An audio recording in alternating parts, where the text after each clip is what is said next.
Good morning. We'll call this meeting to order. It's 11:05. First item on the agenda is the consent agenda with the regular minutes from the February 26th meeting. Do we have any changes or corrections? Motion to approve. All right. Is there a second? All right. Any further discussion? All those in favor signify by sign of aye. Aye. All those opposed, same sign. The motion passes. Next on the agenda is the financial reports, and that is from the TIF and non-TIF districts and also from the Lexington Village residential TIF. I've talked to John Michael. We may have something to chase down. But the only thing I mentioned just for the group is on the first page, kind of the summary of all TIFs. At the very first, at the bottom of the very first section, there's a total non-TIF and other income of $169,000. And I'm fairly certain that represents interest that we collected from the accounts in the prior year. But I just asked Mike if that is already included in the beginning number of $4,089,000, so it's not counted twice. And it may not be, but I just wanted to ask since it kind of rolls down. Yeah, I believe, looking at now at the actual fund there, where the 169 comes from, I believe that it is not part of the. Yeah, I think that the beginning balances of the accounts would be downtown, the industrial park and the combined district. And then those two, both the total interest, let's see here. Anyway, I will chase it down. Yeah. Yep, thanks. But I don't think it's in that top number because in most cases I've kept that discretionary fund away, that and also the revolving fund away from all the other summaries and stuff where we calculate percentages and that kind of stuff. I've kept those numbers away. So, but I will double check that. That's the only thing I had, Mike. All right. In that case, I will ask for a motion to accept the financial reports as presented. So moved. All right. Is there a second? Second. Any further discussion? All those in favor signify by a sign of aye. Aye. All those opposed, same sign. The motion passes. Next is the notice of pending appeals, and this is something required by the state that we get. Comes from the county assessor, and it has a cover page there. And basically, for anybody that's new, you'll see a column that says TIF there, and they've got check boxes for those that are TIF districts within a TIF district. And then you'll notice that they have various statuses, settled, active, determination. I'm not exactly sure what determination means. Any experts on that that notation? But so typically, by the time it gets to us, I mean, it's actually something that they are required to give to us. We have no control over. We're not advised or asked about any of the cases here. So this basically just tells us what we may or may not get, the proceeds we may have expected, that these could potentially cost some of that. Typically, they are either settled or it's that rarely are ours active. So for some, I think they jump on them. But again, I don't know what I don't know what the phrase determination means. I need to probably check that down. And then they have one individual here that seems to have a determination listed. And that's this is the first time I've seen that phrasing. So same day we'll sort that out. And that's for just informational purposes. There's no voting on that. Next is the just for information, Mr. Cuppy can talk about what's happening in the industrial park and our original plan, and then the community crossing grant. Just a quick update, review of what we've been doing. At the beginning of the year, I came to you guys and stated that the industrial park roads needed repaved, and the idea was let's try to get community crossings to match. It was part of the overall city application. It was approved, which is a good thing. Back in January, you guys approved up to, but not to exceed, $200,000 for your match portion for the industrial park. As you know, with community crossings, we have to match. The city has a big list of roads they're doing. We're able to pair that out and fund this one with RDC, and city council's aware of that. But we're to the point, it's over 150,000, so Indiana code, we need to bid this out. Ross has started the bid package, and it'll be in the newspaper and through the whole process before we come back to you guys in April.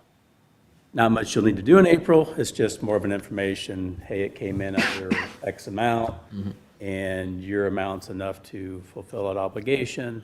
But I just want to keep you updated where we're at. Sounds good. All right. Any questions for Bill? Comments? All right, thank you, Bill. Moving on next to the bid opening for the Lexington Village sidewalks. Let's say we've got, just to give history to those, well, I guess there's only one of the new people here, but I guess it may be new for Malcolm too. Originally, when they laid out that neighborhood, they laid out an 8-foot wide sidewalk on just one side. When we got talking about it, it seemed like as if to have people, I live in a neighborhood that doesn't have sidewalks, and people walk in the street all the time, and they don't walk really on the grass, they walk in the street. And seems to me for a neighborhood like this, you don't really need to have people, whether it be handicapped or whatever, have to come down their driveway into the street and then try to cross and get to that large sidewalk. So anyway, there are some sidewalks there that are already the 8-foot size. We need to finish the rest of the neighborhood. The plan as it is, in most situations, you would have you would be building cookie cutter houses next to each other. So you'd build these 8 houses and put sidewalk in for them. In our case, we're trying to make this thing somewhat semi-custom and let people do what they want and have it be kind of a neighborhood that fits within the range of design stuff that the Planning Commission has come up with. But then, if we wait till it's all done to have the sidewalks put in, you've got a house here and a house here and a house over there. So anyway, the idea is basically to put sidewalks in place. Our hope is that we will be able to commingle the sidewalk into the driveway when it gets done. Originally, I thought they'd have to cut out every single sidewalk and replace it. So hopefully, we'll be able to save some money if we can do it right, to where there will be a connection point at the sidewalk with probably some kind of there'll probably be a little bit of a slope to it, so it slopes towards the other half of the driveway, or the other bottom part, the tree plot part of the driveway. So anyway, that's what we've tried to do, and we have got the bid opening today. We've got 4 companies are bidding, so basically I will open them, report what their bid, who they are, what their bid is, and then we'll probably take it under advisement so we can actually sort through to make sure they've done all the things we need to have done. All right, the first bid is from M.R. Louth and Associates, LLC, from here in Logansport, and their bid is $230,000, and that is, they're saying here, $10 per square foot. Next is from Shepherd Construction.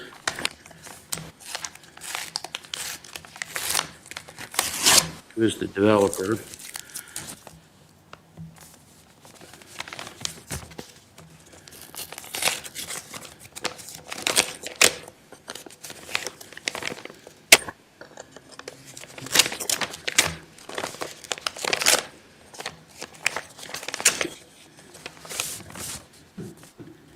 Shepherd Construction's bid is $204,329.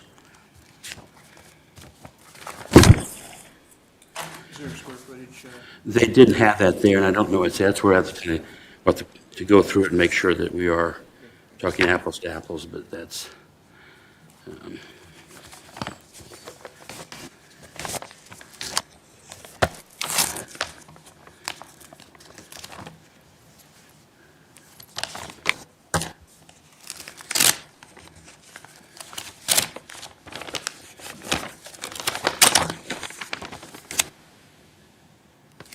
next is from Solid Finish Construction Incorporation out of Galveston.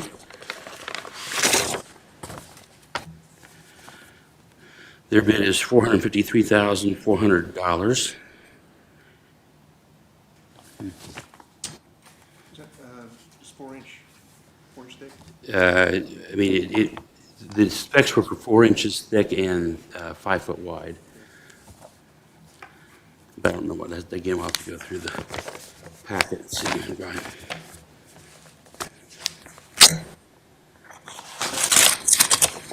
The last one is from E&B Paving. They're saying they're out of Kokomo.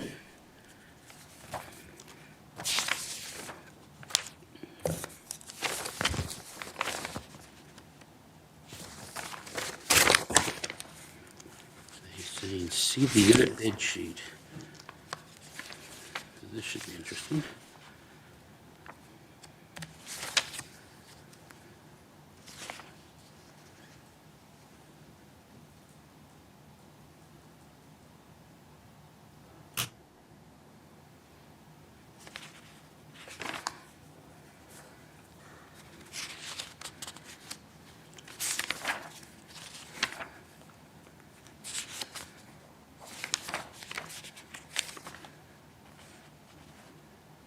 Okay, the last page. And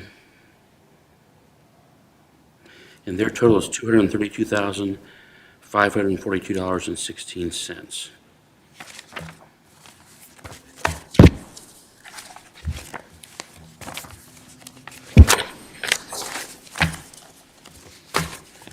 So at this point, especially since we have so many of them, let's see who's lowest at this point.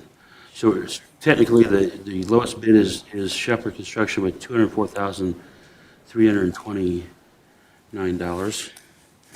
Let's say I'll make a motion that we put this, take this under advisement, so we can actually go through them and see that everybody's apples to apples. There's also some stuff where they need to have the same form and use the same form. Looks to me as if they've all done that.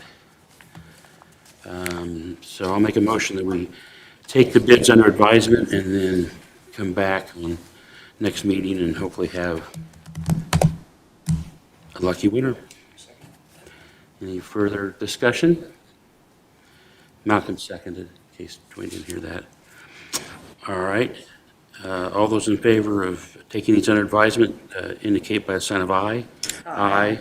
All those opposed, same sign. Motion passes. Okay. Next, we bring Bill back to the stage for Resolution 2025-315, the farmers market taxes. Okay, the roller coaster of the farmer's market. We've all been in this together for several years now. The good thing is we have a resolution to it, and that's the new farmer's market that will sit on, we always call it the farmer's market lot. That worked out. The issue is, just to brief it, not to bore you, on April 8th of 2022, we thought we had a builder through RDC. At that point, the city actually deeded the property to RDC on 4/8/2022. Under the radar, we didn't think to do anything. Mike didn't know, I didn't know, we all know now. But when it goes from the city to RDC or vice versa, even though the RDC is an arm of the city, you would have to go through the whole exemption process for property taxes. So it was non-exempt, and it went to a non-exempt, but by not refiling that exemption status, it started to get taxed. Nobody knew it. Time goes by. We've had it on other properties too. So on 3/7 of 2024, it was determined our developer didn't come through. The city was working on the farmers market project. RDC then deeded it back to the city of Logansport on 3/7 of 2024. Fast forward, here we are. By the end of the month, Mr. Morris and the city council would like to transfer the properties from the city of Logansport to the community foundation for the grant process to work. With that, we get title work back, but there's some past due taxes on behalf of RDC. And I tried to, I'm not sure what you have in your packet, but I think you have the handwritten version I put on the title company front sheet. Yes. But essentially, there's $2,282.60 of past due. As you know, taxes are in arrears, so you owned it up through 3/7 of '24, which is essentially one half of the first installment, which is due in 2025. So I got the 546 prorated number for the totality of $2,928.60, which would be paid to the treasurer, and then whatever else is out there, the city council is working on making that good, since they've owned it since then. Mr. Morris has talked to the county, there's no, it is what it is. There's no forgiveness, there's no waiving, there's no whatever. So here we are. We want to move forward, we want to get this transferred to a $5 million grant, live and learn. Mike has been doing them since. He's going through all the properties and doing that. So the request today is for $2,928.60 to be paid out of, I believe, the discretionary fund, so we can get this transferred to the community foundation. Finally, question, do you know, like, are property tax statements sent?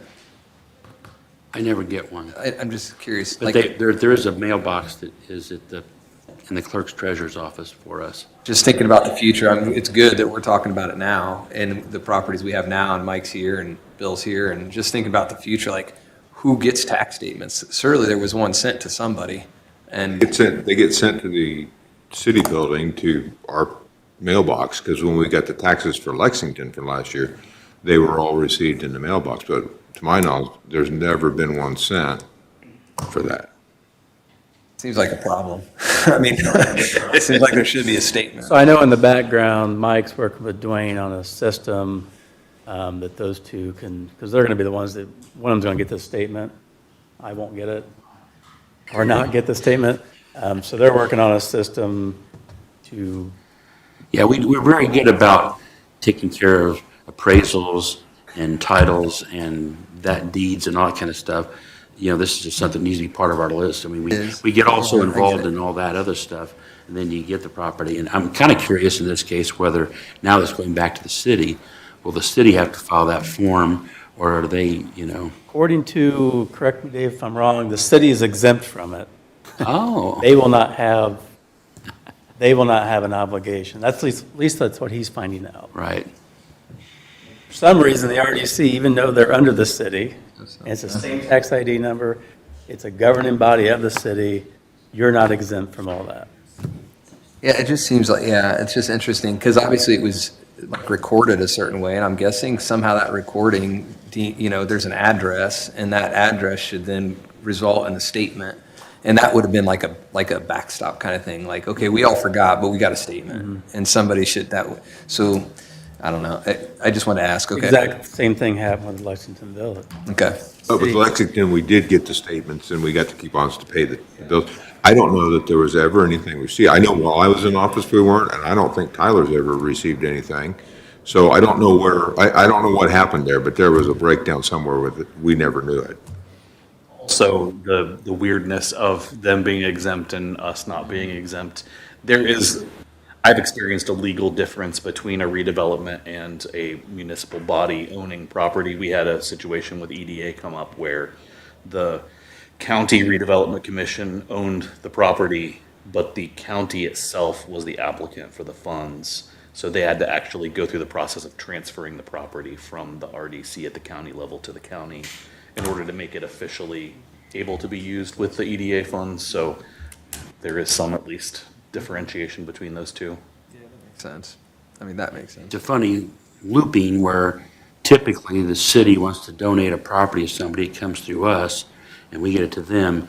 But we now need to be more careful, because every time we take that property from the city, we now will own Property taxes. Okay. So our plan is that Dwayne and I are going to kind of add to our list of things to watch for. I say you get kind of down the deepness of, okay, this has to go to this board, and goes to them, it comes back to us, it goes back to them, it goes back. We think about all that and all the environmental studies and stuff that have to get done, and this is just something. This is not complicated. It's just the fact that we don't do it. And then I say, we tend to be the place where properties come. We now have the properties on Ray Street. Well, that's being developed. We've got that house down there. Well, that's going to be now taxable, which is what it was before. But again, to us, we see ourselves, we're government, we're not taxed. So we just have to keep our eyes on it and make sure when things get deeded to us that in that process, and maybe we could even, talk to Cass County Tile, because usually they're involved also, see that they would, in their checklist of stuff, did we do that as part of the due diligence? The problem you get is timing. Like when I was at the bank, we would do a home loan and we would close it and we'd say, well, give it 2 to 3 weeks before you go back because it'll sit on the recorder's desk. And until it's recorded, they're not going to know that an exemption is needed for the next step. So you can't go down there too quick. That's where this law of time becomes an issue because we move on. So I know you're good with spreadsheets, so maybe you can tell. I'm not good with too quick, though. It's, if I don't get something done now, it could get lost on my desk. Bill, do we have any other exposure for properties that have yo-yoed between different parties? That would be, well, as far as financial exposure, Tax exposure? it would be whatever your list has. I know you've been going through the list to make sure, like the Ray Street doesn't happen. Ray Street. I think, I'm pretty certain you have filed all your exemptions on all the properties, but there may have been this delay where he had not done it because he was alerted 6 months after the fact, and it'll show up next year. I don't know. I guess one thing we could do is spend the money on a title search of everything you own to officially know if you've done it properly or not. That would be Yeah, cost 'cause some money. Other than Lexington Village, I've not seen us getting property tax statements from anything. And I say we have the school on Tangy Street, we have Ray Street, we will have El Tipwa, the old El Tipwa building soon.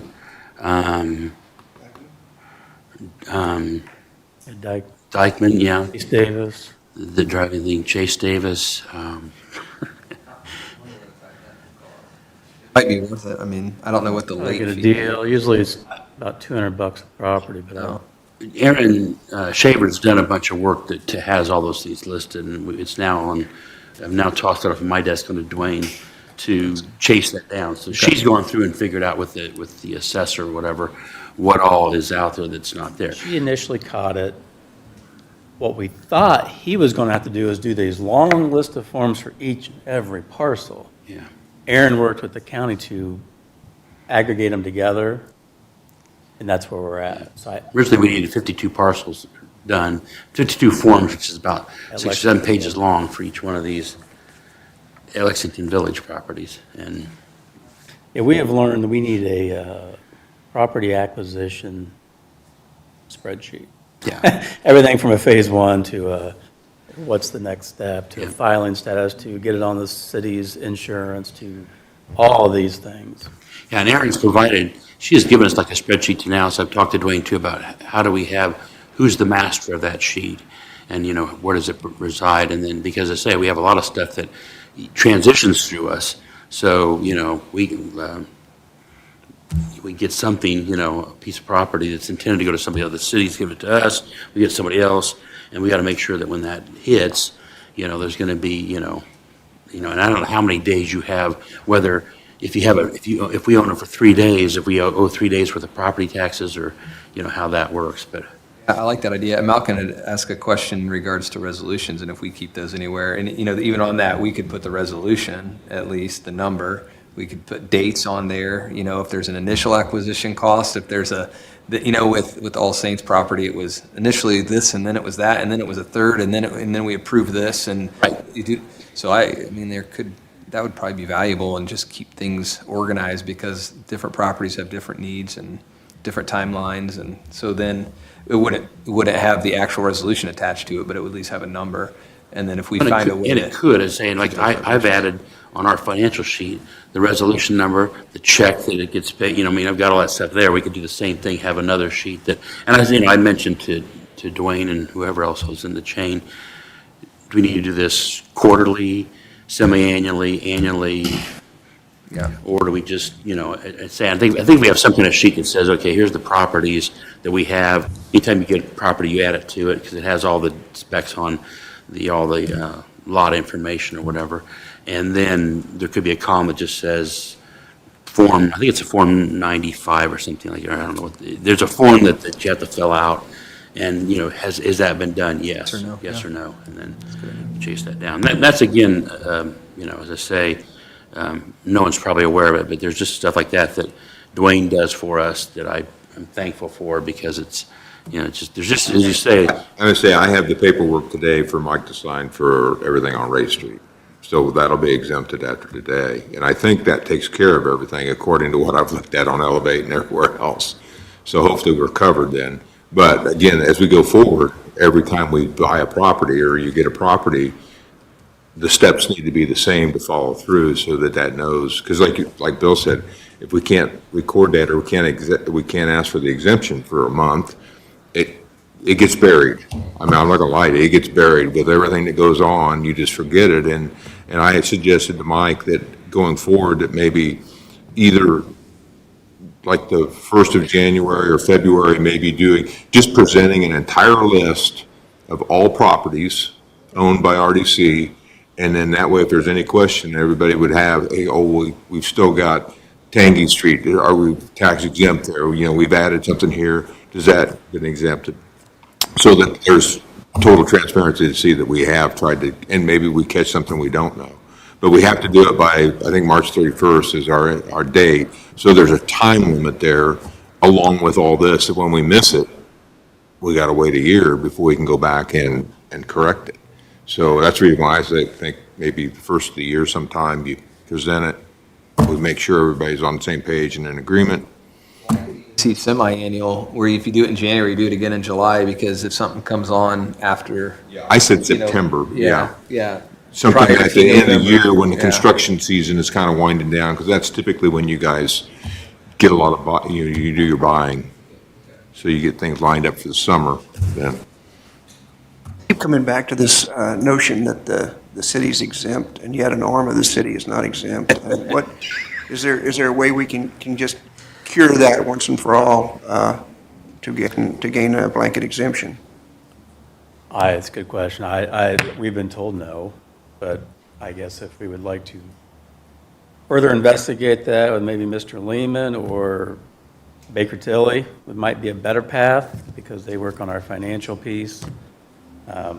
We could get with Eric Walsh, maybe Dave Morris get with Eric Walsh and say, hey, is there a way to, because I understand that the name entities are different for certain things, but on the accounting piece, it's the same tax number. I agree, that'd be a Is there a root way cause to- kind of issue, if we could. Is there a way to shore that up? Because if there is, then all that stuff that we just talked about really is moot point. Right. We can focus on appraisals again, other things that are a nuisance. Yeah. almost feels like common sense, not a term always used with the government. But like when we're doing these Lexington Village lots, there's always a rush for us to get down there and, get the titling and get it so the customers, they can start building the thing.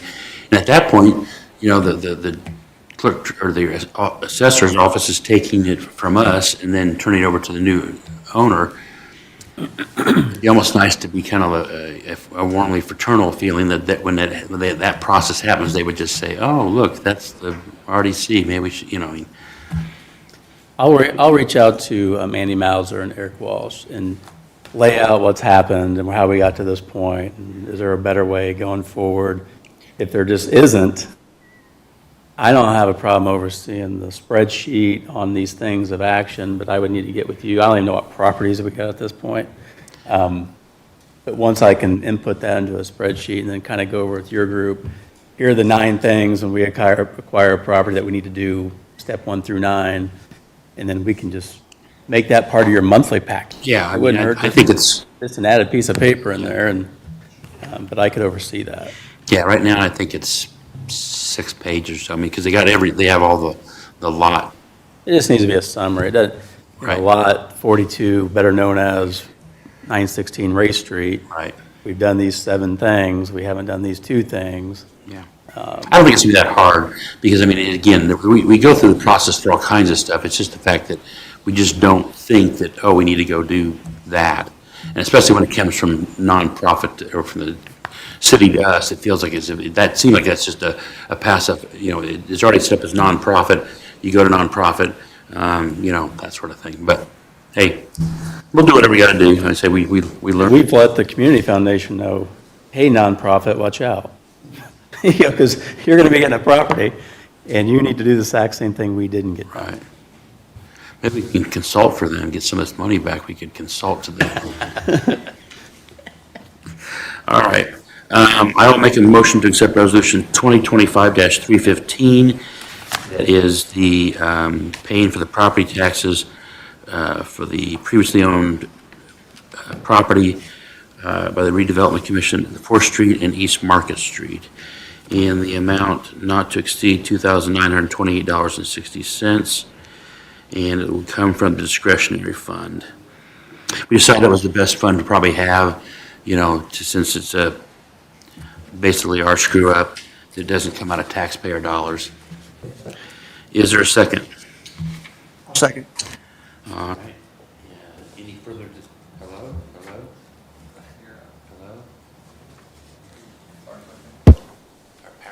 Hello? Test? There you go. There we go. Any further discussion? The only thing, in section 2, there it talks about Exhibit A. So is Exhibit A just the Cass County title list of everything? I think it's listed at the top of it, or at least it was. It said Exhibit A. I guess it didn't get transferred over. See that? So I just want to make sure that is what Exhibit A is.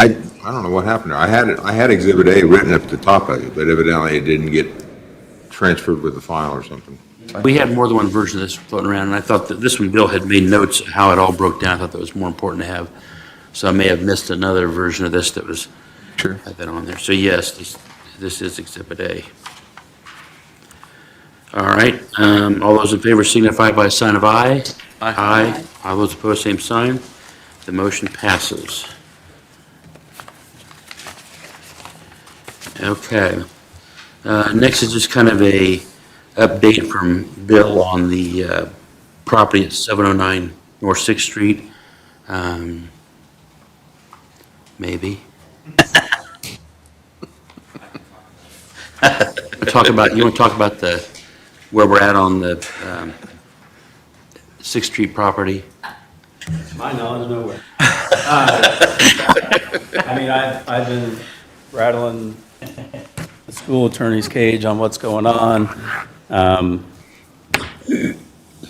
He had talked to Mr. Howell about what not to do there.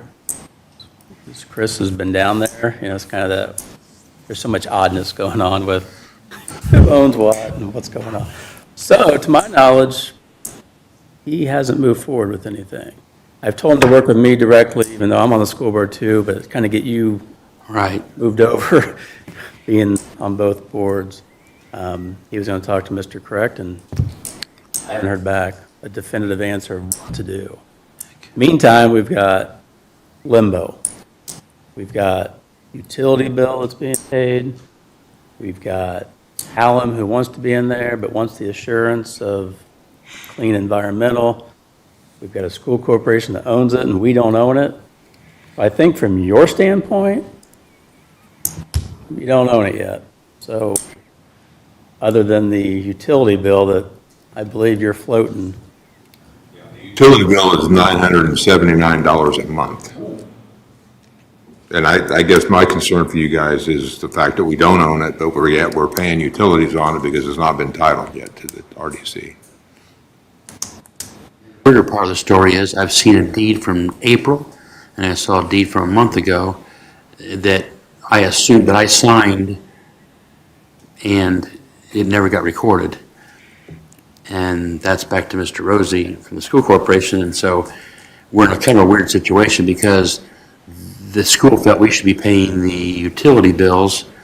Dwayne gets them to change the name on the utility bills. We don't own the property yet legally. And last month we were debating who should pay for what share. At this point, with us paying $900 a month, I think the $2,000 phase one that we need to have or whatever, we've already paid that. I get it, but, so I don't pay the utility bill anymore and put it back in the school's name until they give us an answer. Like, it's $1,000 a month. Yeah, We have other things to do with the I had the $1,000. same thoughts. You would say, here's the utility bill. Maybe that'll ramp up their We decision-making. can back bill them for it too. The other question is, how happy are they going to be with the phase one? Because we were just talking about a phase one for another property. We've all seen how non-specific they can be in some ways. Are they well-versed enough with a phase one that they're going to read that and think that's a clean environmental bill of health? Or are they going to look at it like your average layperson and go, uh-oh, there's a bunch of problems? They being the potential new owner? or Yes, the new owner. I'm sure they're about as expert as I am, which is scary. I mean, we might need somebody to translate the phase one Yeah. for them. The hangup on the phase one is with the school board, correct? Is that, Well, it hasn't even gotten to that area. It was a direct question to their attorney, Brad Rosie, on not only do we want the phase one, who's going to pay for it? And they came back with this commercial property inspection that I sent you guys. It was twice as much as a phase one. To me, didn't do us anything, as you noted, we need the phase one. Let me get with Mr. Correct, this is Brad Rosie saying this, and then it's gone cold. He texted me a week ago and said, is Hallam in there operating? I said, I don't believe so. He said, well, I see him down there. And then that became the shift of that, whatever that is. So no, we're just sitting here. I think you're completely right. Why the delay is your problem. On utility bills, I don't think it is. I would say, here you are, you own the place. Until they give us a decision. That's what I do. No, and we probably should, the crazy part is, we saw the utility bill and said, this is nuts. When we researched it, it's because it's got a 2-inch water line, which makes it commercial, which makes the minimum payment for a commercial property is like $800 or $900. The plumber that's going in there, they want to make it 3/4 inch, which takes it down to like $45 a month. It gets crazier in the fact that the school corporations, the last 20 years or whatever since they've had it, they've been paying $800 a month for a storage building where they store paper and stuff. Crazy. So, yeah, so there again, I think the problem has been transferred to you. yeah. But when we learned that it wasn't properly transferred to you, now it's not a problem. And however we want to ramp this up back on their plate, I'm all game. Because I fully believe it's their issue until it's properly conveyed.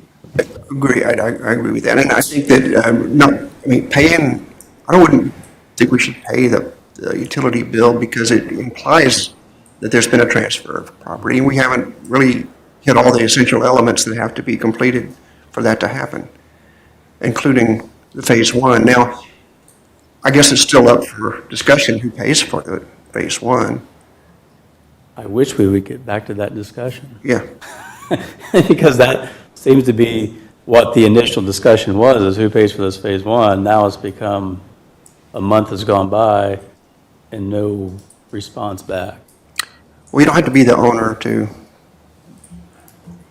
conduct a phase one. RDC could conduct a phase one, Good. insist that they pay the power bills until that transfer's been consummated. The benefit of the phase one is liability protection for the RDC. So there is a benefit that's being gained by the RDC.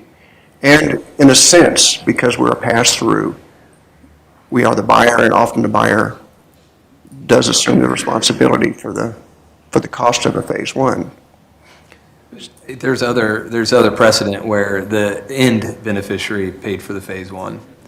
Because it's not really, RDC's there for a piece of time, but ultimately it's somebody else. So I see what you're saying, but I think at the other end, So I'm coming in at the tail end of this. Is there a reason that if the property wasn't transferred to us? Is it because of the liability concern? You had mentioned that you saw a deed twice and signed off on some paperwork, and then it never was processed. the person that was to record it never did so. Okay. That was on the school side. So I was just going to add too, to what Malcolm said, the phase one also has a very, very short ticking clock. So if we pay for a phase one, really, we only have liability for 180 days from the point at which the phase one is initiated. That's the only protection that you have. So unless we can clear up what's causing that hiccup with getting the property transferred. Well, and I think that John Michael sent something out where there's a 10-year window, and again, I don't even pretend to be a lawyer, that if there is a problem there, who does it go back on? In this time phrase this is all going on, there apparently was some issues in the past with Matthew Warren across the street. So I don't know whether, there's something there that someone doesn't want to, and I don't know, we need to be kind of understanding, okay, and my understanding is if there's something there that's caused by Matthew Warren, they're responsible to fix it. However, we have to sue them or whatever. I mean, Yep. we have to spend more money to try to get that done or whatever. Is it us or is it the new owner? That whole, or the school, I think my opinion, this should come like in a formal verbiage request to Mr. Rosie from somebody on this board, saying, this is where we're at, this is what we need, and until then, we're not going to do X. Until then, it's just this kind of bouncing around, and I think it probably shouldn't come from you. because You send yourself an email. I'm the president of the school board, so. Happy to sign it. I mean, as the vice president, I could do that. I think it Get needs to be a prepared. little more, until such time, Those are- utilities will not be paid on behalf of, X, Y, Z. Should we change utilities? Should we change the name back? I know it's almost like a feudal, if we're going to change it and then change it again, but should we change it back? so that we're- Even though it's in your name, doesn't mean you're not the technical responsible party. I mean, they own it. So the only thing I have seen, and again, I'm not going to play attorney too, is a deed has been signed. I've seen some case law that commences a deal, and I've seen some that it has to actually be of record. So, again, Yeah. I don't want to get in those weeds because that's way above my pay grade. But I have seen some case law that both sides have won that argument. I feel like right now that's the only leverage we have is that. Correct. So, And I signed that as the president of the school board back in April. So, conversation with yourself, Mike. Yeah. And get back to this. Make up a spreadsheet. so, yeah, That would be, I think if you send something, copy people on it, I just think that's the most appropriate thing right now because there's so many muddied waters going on with that property. Shame is we have somebody that wants it, Yeah. unless it comes back Right. a total disaster. Yeah. it's weirder because we put some clawbacks in, wanting them to clean it up, paint it, side it, fix the road. I mean, so they got it for free, but then we have clawbacks that have time limits on it, and we are burning. Well, we daylight. could, we could adjust those, I would think. Right. We I'm should. saying, It's just kind of a retroact- weird thing that, our intention wasn't that we Yeah. drug it out like this. We wanted to get that property back on the market, get taxes back coming in for that, and et cetera, so. Bill, do you want to just get together then and figure out that letter to Yeah. send to Brad? Okay. You want to email me or you want to draft it and, great. Yeah. Okay, thanks. A question or rhetorical question? Yeah, it'll be Monday. Okay, thanks. Bill is the vice on break president. this week. That's good, that's good. Thank Now, you. you doing that as the vice president of the school board, or are you doing that as economic development, or are you doing I that? don't know. Which hat are you wearing? Say economic We'll figure it development. out. We got to get this cleaned up. We'll figure Okay, it out. thank you. Okay, and then, Bill, also, if you want to give us an update on the, Saints? Yeah, we have an accepted offer. In the offer for 90,000, we stated we were going to do inspections, both environmental inspections and appraisals. Phase one came back, and that's been circulated, and basically state there's some historical neighboring things that potentially could be something, dry cleaners in the past. We have the collision center just to the east. I don't believe, and I think that we've kind of landed on, let's move forward without the phase two. We're comfortable with what the phase one stated. So I have ordered 2 appraisals, one from Metzger and one from Sheldon Holsinger. They both have about a 2 to 3 week turnaround time. They're actually a lot cheaper this time. Not sure why. One's $600, one's $800. Last time we did this, it was like $4,500. I'm not going to question it. So in a few weeks, we'll have appraisals back. If they come back at 90,000 or higher, your existing resolution covers your ability to pay for it. If it comes in less, we have to add verbiage in the resolution that states that you're aware that you're paying more, or you can counter. So that'll be the options, but I guess we'll find out. Meantime, I think we've moved forward from the phase one unless your board wants to do something further on that. Yeah, I believe the resolution has been voted on to buy it with the contingency of the phase. I think it was just the phase one. The appraisals are more a necessity of. Yeah. So if they come back, then you could counter, or you could move forward. If you do move forward and it does come back in less, we would have to add verbiage. I forget the exact, there's a sentence or two that makes you aware that you're paying over market value. Okay, thank you. While you're sitting, I turned it around, see if you have any other local things you want to talk about economic development. Just something in your wheelhouse. You purchased a driving range out at Dykeman. We have moved forward with the annexation process. The first reading will be April 7th at council. Just to remind you, it was not in your jurisdiction, so we had to move forward to make it in your jurisdiction. Mike filed a petition as the only landowner, RDC, and since you're the only landowner, it's a super voluntary annexation, so they should go smooth. You'll see a public notice. You'll see a couple votes coming up. After that, we have about 7 more public meetings, and eventually this will be part of Ward 1 if they approve it. It won't technically take effect till January 1 of 2027. There's fire district language in a different fire district, moving to our fire district. You have to wait 2 Januaries after approval. So it'd be January 1, 2027. On a side note to that, the Mike Anderson Trust or whatever, Community Foundation funded a $200,000 to develop the driving range. We got the land for them, but they did not have the money to develop it. So that's going to happen much quicker than they expected. They were thinking they got to do it over the next couple of years, so it looks like they're going to be able to do virtually all of it now. So. Mike Anderson driving range. And just for... Yes, it'll be named Mike Anderson Driving Range too, by the way. Just for minutes, it's a requirement to run a fiscal plan for anything you're going to annex, and I just got that. It'll go to council, and it just kind of shows within 1 year of the annexation, you have to provide all the fire protection, and then the police protection, the street department.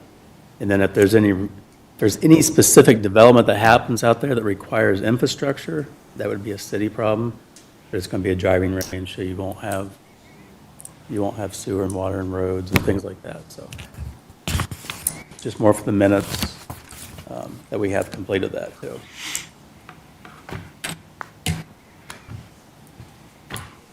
Started our 7th house at Lexington Village. My understanding, we have 2 more that are ready to sign, so I'd put it to 9. The average is coming in about $390,000 per house, which will be about a $3,900 tax bill for each one. So the math is starting to get closer to our bond that we have. We have another 1.5 years before that jumps in, so it's getting there. You may have seen that the Elks Building got BZA approval for 52 market rate apartments. The variance was that they wanted apartments on the ground floor, which you cannot have in downtown unless you get a variance. So it was approved. It's looking like potential groundbreaking within 30 days. I can send you the plans on those, but they're market rate apartment. Jason Davis, Bill. Jason Davis, this month, it'll go through council on the banks of the Eel. Has a comprehensive plan it'll be presented and hopefully approved. Jason Davis, comprehensive plan will be presented and hopefully approved. Once that happens, the rezoning has taken effect also, and then you're able to market it. You know, you can't really jump out in front and market something that's not technically been approved yet. So that'll be soon. And I met with the hotel last week and presented the incentive package that obviously you would have to approve eventually, but I'm just kind of doing the legwork for you guys, and they seemed very receptive to it. So it was very positive feedback. It's an $11 million hotel. It's 53 rooms, so 63 rooms. So it's coming along nicely. I'll let you know more when I know more. The bulldozer's at Race Street right now. He's waiting on the containers to be delivered. That's been a long process, but that'll come down. Had a couple people on Race Street reach out to me, but they're on the South side. south side of the road, and we got our hands full with the north side, so I've taken their information.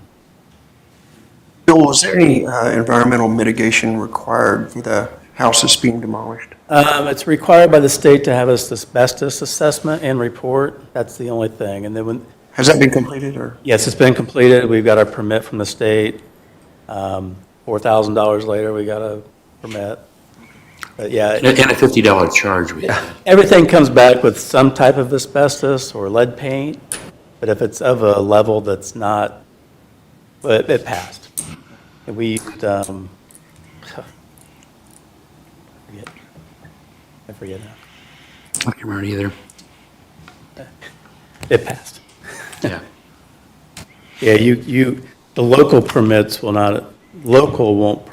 approve permits until you have state-approved asbestos report.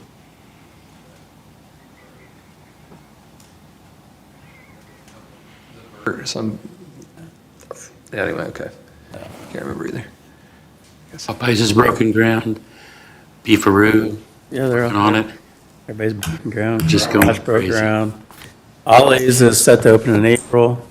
Marshall's has been delayed some, probably until summer.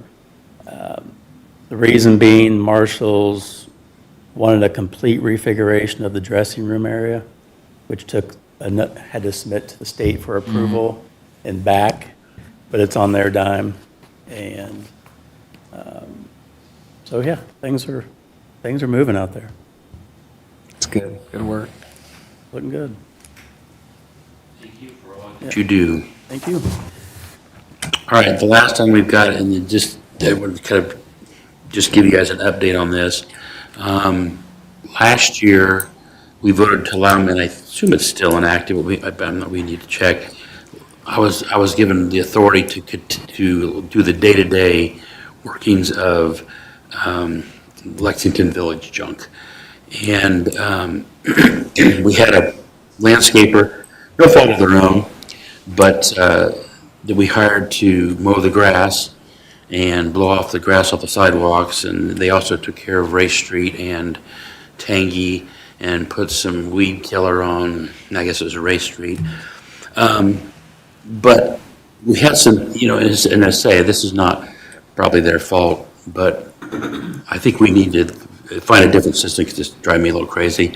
They did like 4 grass cuttings in last October. And we're paying roughly $1,200 every time they cut the grass and blow off the sidewalks at Lexington Village. I didn't cut my grass 4 times in October last year. So, but we need some different system. So I'm in the process of trying to investigate, and they have provided us with a new agreement contract for this year. I've not signed anything or brought it to you yet because I'd like to look at other alternatives. I've got a couple that I've talked to. In the case of like the Parks Department, there's a fellow there named Kevin Price who is always running around with Parks Department stuff and trying to see if there's some way we could hire him or hire the Parks Department to basically say, yes, cut it, or no, cut it. And it is, you know, it's obviously, and I can see if I was the guys that got the contract, not only to get paid for it, but, you know, they don't be calling saying, hey, the grass is getting too long or whatever. So they just cut it every week or whatever. But we're paying, you know, for, and also, once we start breaking ground on the property, you're not cutting that grass anymore there because it's mud and, you know, I mean, so I feel like as if in some ways they're billing us, their contract has us paying for houses that don't need the grass cut. We also have, you know, in the case of the Ray Street building comes down, there's a need to have something happens there. So I feel like in some ways we need to have some better way to manage it. Because we've gotten into the, you know, we also have at Lexington Village, the area where the retention pond is, the landscaping company doesn't want to do anything with that. Well, that's not a long-term solution for us. We just let it grow up inside the fence. So anyway, I'm trying to work with, you know, I found, you know, another commercial company, and I don't know, we got to find out, you know, with it, like, can we pay the Parks Department to do some things like this? Do we need to pay this supervisor of the Parks Department off their books? I don't know what the rules and laws and stuff are. I would just. Bill does. I would say for practical operations, that might get a little icky. I would not, if you hire the park department and then a park starts to diminish a little bit, you're going to catch the brunt of that problem because their guys are over at Lexington Village and not at Spencer Park. Now, if you have Kevin Price kind of manage it, I would have an agreement with him that he would manage it on his off hours. Then you would get out of that. The city's paying him to manage the parks, and you guys are paying him to. So I think he can manage it weekends or nights, Right. kind of overlook the property. I would probably hire a third-party entity and not the Parks Department. Yeah. They have enough to do. Yeah, I just didn't know if we somehow, I've got a fellow that's a commercial contractor that will do it for $450 a month versus $1,200. Did not know if they managed it, if the parks could hire another employee, or if there's something, so I'm fine with, you know. Yeah, so like if you determine you hire that company, maybe you pay Kevin Price $500 a quarter to Right. take it off your plate, but he has to do it on his off Right. hours. Right. And then if he reports back to you, this company's not doing a good job, then you go back to the Right. drawing board. Yeah. Because you had $1,200, We need to say, like, $5,000 in October to have. last year, you know, we asked them for the favor and they did it. They cut the grass at the old El Tippewa building that we don't own, the school owns. And they cut the grass down on that house that we had, you know, so we really have cases again. We need a certain kind of relationship that, rather than, you know, a exact contract that we're going to pay for every house at Lexington for the next 12 months. We need to have some flexibility also that just says, we're going to also tell you, nope, you're not going to do that anymore, you're going to do this. I mean, it's kind of a mess, but we get properties, and then, you know, say when we have, I mean, we've had the farmer's market, we haven't done anything down there, and I don't know who's done that, but, you know, in the case of El Tippewa, there was a small piece of grass that was growing up with weeds, so, you know, they went in and hit that. So anyway, just to update you, I don't think I need to have new authority that I didn't have last year on just managing this stuff.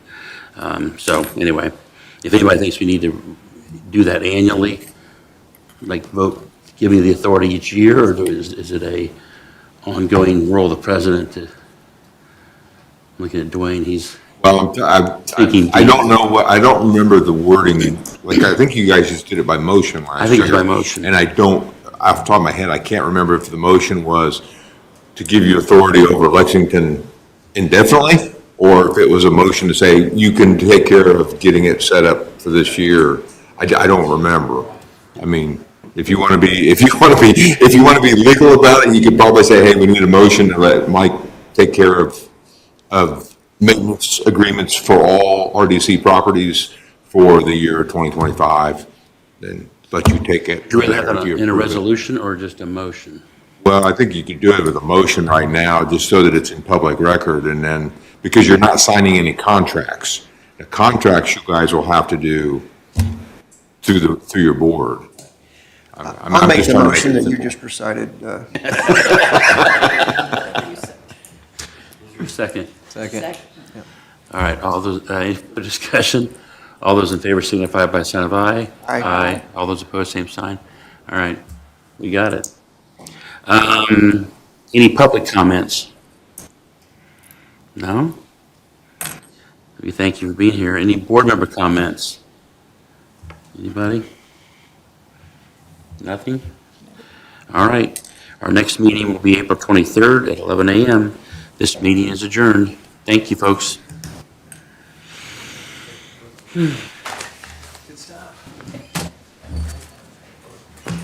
Hey, Malcolm, I did have one